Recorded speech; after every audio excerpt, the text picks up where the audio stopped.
புத்தர் பெருமான் அவர்கள் துன்பத்திற்கு காரணம் என்ன என்று இந்த காரணத்தை அறிய புறப்பட்டு 17 ஆண்டுகள் காட்டிற்குள் அலைந்தார். பல நகரங்களுக்கு சென்றார்.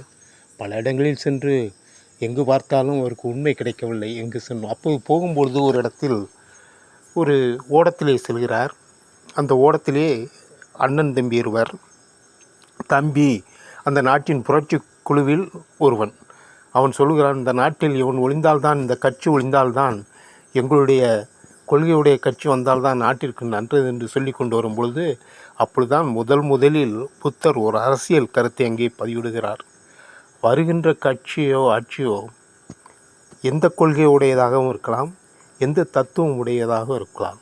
ஆனால் ஆளப்போகின்ற தலைவன் நல்லவனாக இருந்தால் அது எல்லோருக்கும் நல்லது. அது எந்த கொள்கையாக இருந்தாலும், எந்த தத்துவங்களை உடைய கட்சியாக இருந்தாலும் மக்களுக்கு நல்லது. ஆகவே கொள்கை இங்கே முக்கியம் இல்லை, ஆளப்போகின்ற தலைவன் எப்படிப்பட்டவன் என்பது தான் முக்கியம். இன்று பார்த்தால் சில நாடுகளில் காலையில் எழுந்தவுடன் எந்த நாட்டுக்கு போர் எங்கு கொண்டு போடலாம் என்று அலைகின்ற ஒரு கூட்டம் இருக்கின்றது.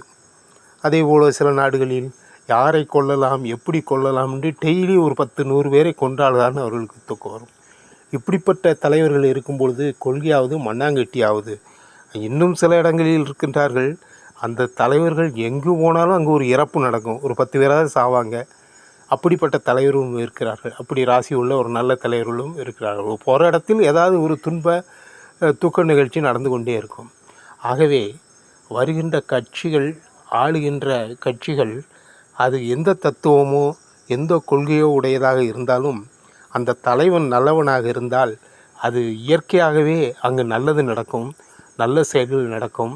அதுதான் அந்த மக்களுக்கும் நல்லது. நன்றி, வணக்கம்.